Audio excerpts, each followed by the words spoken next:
ba talaga itong GLP-1? Is it a steroid, a fat burner, or something very different?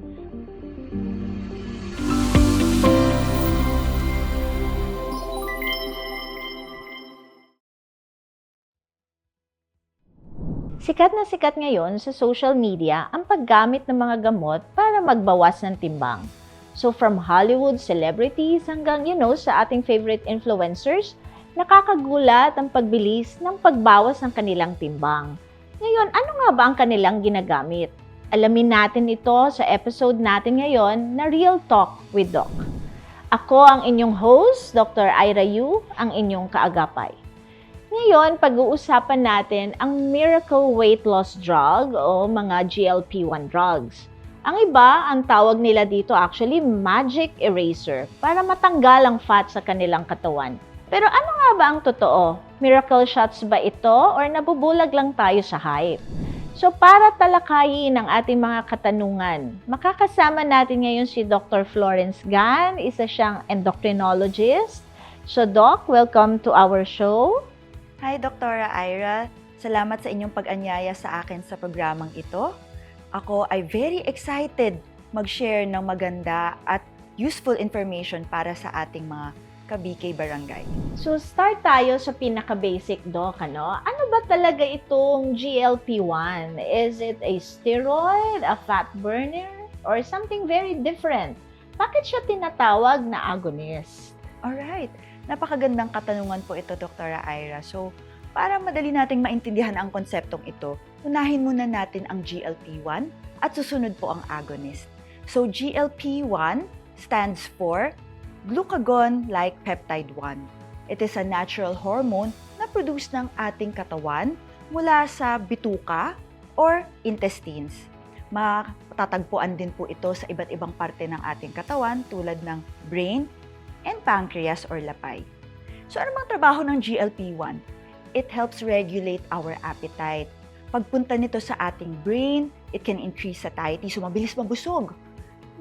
Pwede rin po itong mag-act sa ating gut to slow gastrointestinal motility.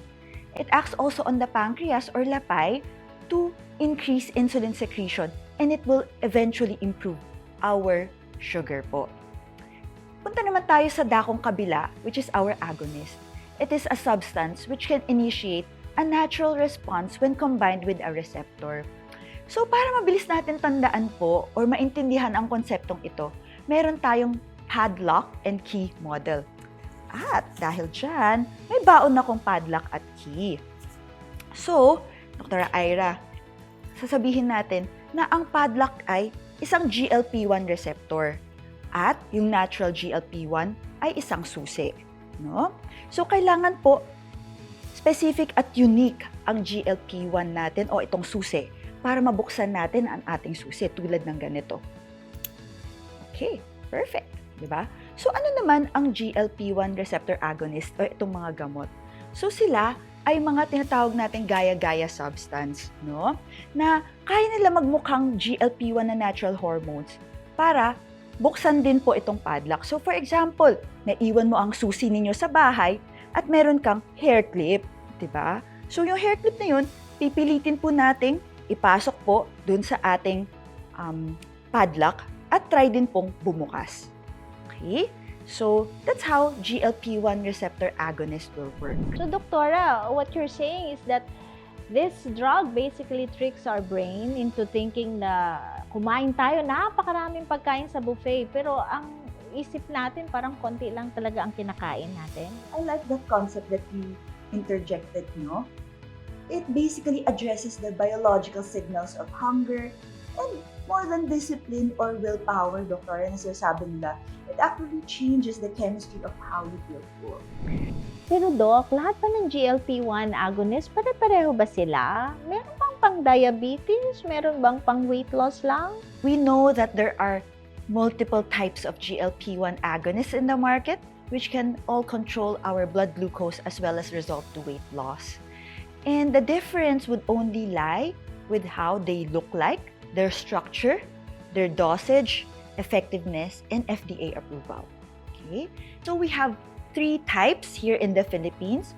One would be our liraglutide. second would be our semaglutide, and third will be our tirzepatide. So liraglutide will come in two forms. That will be your Victoza, approved for diabetes, and we also have Saxenda, which is approved for people with obesity, even without diabetes. Okay? Then, we also have semaglutide. They have three forms, no? So, ang unang form po niya ay yung brand name po natin na Ozempic, very popular here, approved only for people with diabetes. The other brand would be Wegovy. This will be for patients with obesity with or without diabetes. These two are injected. At yung pangatlo po, yung Rybelsus, na oral form po, na hindi po available sa Pilipinas. Yung pangatlo naman po ay tirzepatide. So, tirzepatide is marketed as Mounjaro. It has two incretins inside, dalawang hormones po. So, hindi lang GLP-1, meron din po siyang GIP.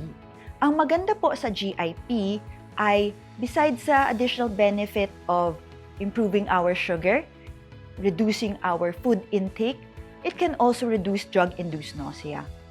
Puntahan naman po natin ang effectiveness po nila. Liraglutide can produce around 6.5% reduction from their baseline body weight. Semaglutide naman can lose about 10 to 15%. With tirzepatide, 22%. Pero tatandaan natin, Dr. Ira, na kaagapay nito ang magandang pamumuhay, very good eating patterns, as well as a good exercise routine. So ano naman ang potential benefits ng GLP-1 agonist bukod syempre sa liliit, no? Yung bewang ko. So magandang katanungan din po ito, Doktora. With weight loss, kasama na dyan ang waist circumference, pati ang ating fat mass, mababawasan po ito. With weight loss, our insulin resistance will also improve, resulting to better blood sugar control. Pero ang magaganda pang mga resulta po nito ay yung cardiovascular risk benefit na sinasabi natin, katulad ng reduction in heart attack and stroke, at yung pagbawas po ng risk to develop po ng fatty liver, no? Mag-improve din ang ating sleep apnea, mababawasan ang ating back pains or ating knee pains, at yung mga mahirap pong magbuntis o meron pong PCOS, sinasabi natin mag-improve ang kanilang fertility. Okay, how about the side effects, Doktora? Kasi sa social media parang no big deal no? But what can people expect after their first dose? Ang ganda ng katanungan mo nito, Doktora. Most of the side effects ay complaints sa gastrointestinal tract. So, Doktora, baka pumunta sila sa'yo, di ba? So, we have possibility of nausea, yung feeling na parang masusuka, no? Yung natuluyan ng nasuka, so vomiting. Meron ding sakit ng tiyan, abdominal pain. Meron din yung nagtatae, diarrhea. Some can also feel some headache, palpitations, o mabilis na pagtibok ng puso. Sa iba naman po, dahil meron po tayong magandang weight loss, pag meron po silang gallbladder disease, pwede rin pong mag-atake yung gallstones po nila, no? At baka kailangan pong maoperahan.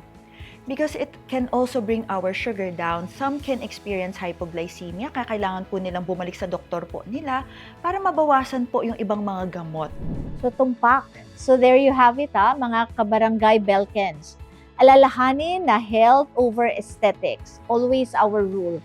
Huwag ninyong hahayaan na ang isang 60-second clip sa social media ay magdidikta ng medical decisions ninyo. Kumonsulta lagi sa doktor. So, mga kabarangay Belkens, huwag kakalimutan, Stay safe, stay strong, and stay healthy.